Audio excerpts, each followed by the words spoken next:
Densetsu no Yuusha Da Garn is the third entry in the Brave franchise, a decade-long string of unrelated super robot series. I'm currently reviewing each Brave anime in chronological order, so stay tuned. So far, I appreciate their sense of progression. Its creators understand what their audience wants and have the hindsight to improve its shortcomings. However, Da Garn is on another level. It feels like they used a time machine to watch my previous reviews and made an anime perfectly fitting my expectations. Da Garn combines the wholesome, small-town vibes of the previous entries but elevates the action and scope to a planetary scale by including more threatening villains. Additionally, they've decided to go with a linear, arc-based narrative surrounding different, slightly more competent villains. This time, there's an evil military-like force sweeping the galaxy, destroying planets to steal their energy. The only person preventing the Earth's annihilation is Seiji, a lazy and irresponsible kid commanding several sentient robots. Fans of Yu Yu Hakusho will love Seiji and his friend Hikaru as they share the same heartwarming dynamic as Yusuke and Keiko, except without all the angst. He may not get in fights with gangs, but he does steal a police car every episode. Let's see Yusuke do that. Seiji is often left to his own devices due to his parents' dedication to work, and Hikaru ends up looking after him since he doesn't clean up for himself or even get to school on time. If that's not similar enough, her parents also own a restaurant.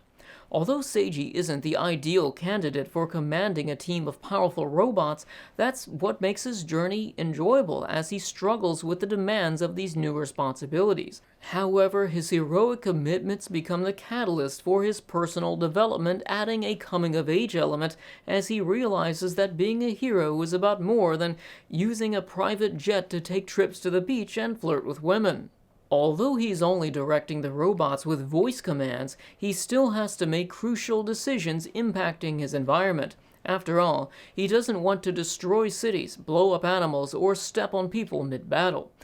The character aspect of Da Garn is leagues above its two predecessors, considering its degree of development. Its cast is divided between traditional, static comedic characters such as the incompetent police officer, Hikaru's loving yet dim-witted parents, and the villain's bumbling sidekicks. Thankfully, the other half is filled with dynamic characters with a solid comedic side who develop significantly along with the plot. Surprisingly, its main cast, supporting characters, and even villains receive substantial character development.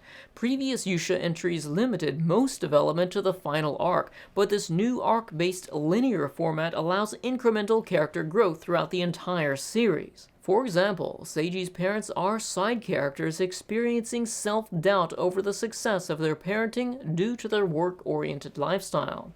They're actually successful considering his mom is a news broadcaster and his dad is a relatively high-ranking military officer. Due to their informed positions, they're aware of global events and even play pivotal roles in plot progression later on. Naturally, their experiences allow us to learn more about their personalities, becoming respectable characters. It's a dramatic change from previous entries, where the main character's parents were only dim-witted, careless, and comical. Its villains also received a dramatic overhaul, with more detailed personalities and a higher success rate. This time, they're actually threatening, showcasing an intimidatingly large and powerful force. However, their inept sidekicks inadvertently spoil many of their plans, balancing the menacing nature with a bit of comedy. Da Garn shows that villains can be both threatening and comical depending on the anime's atmosphere and the number of times they're allowed to fail.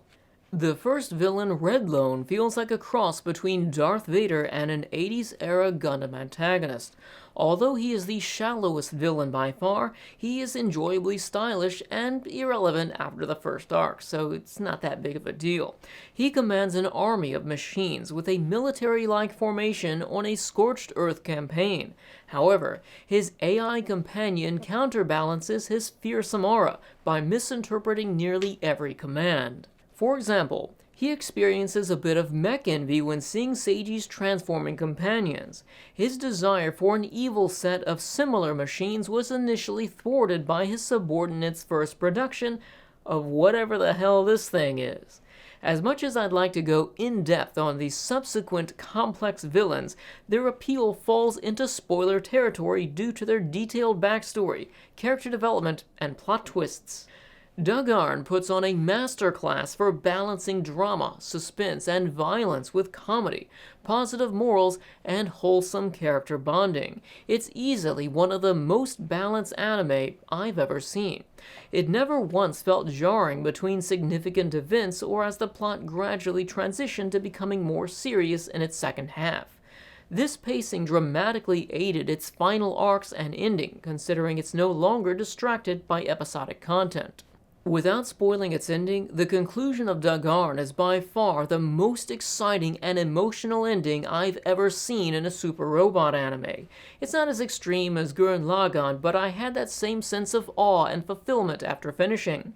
The anime also adds one final cherry on top after its final scene, so if you're the type of person who never skips an opening, you're gonna love it.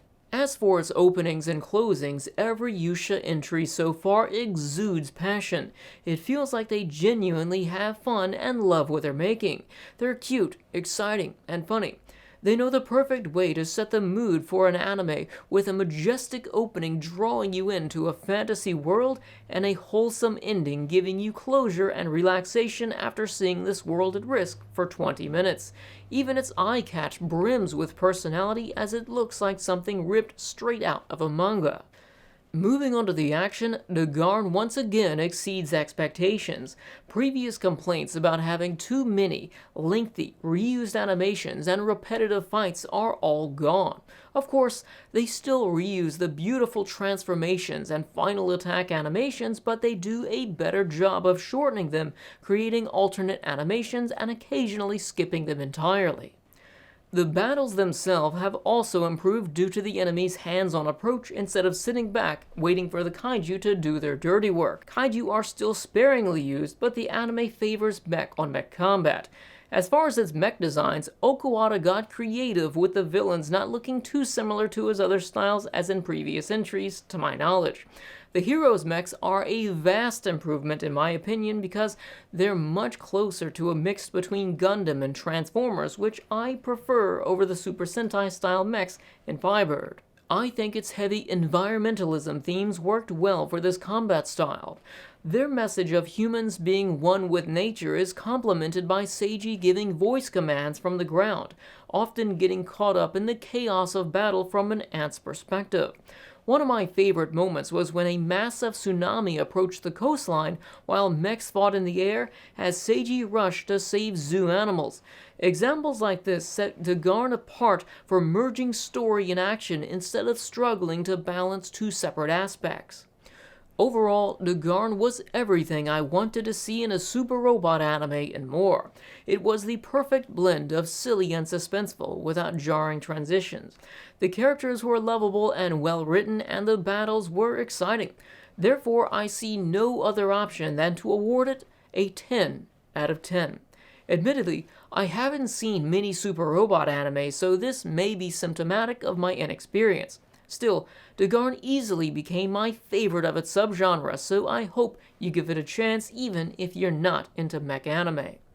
If you decide to watch Da Garn, come back and share your thoughts. Please share this video so more can understand the wonders of this underrated and underappreciated entry in the Yuusha franchise. Thanks to those you see here for supporting these videos on Patreon, especially Nia-chan for third tier support. If you'd like to support, links to Patreon and my affiliate stores for anime Blu-rays, manga, and clothing are in the video description. Thanks for watching. I'll see you soon with another anime review.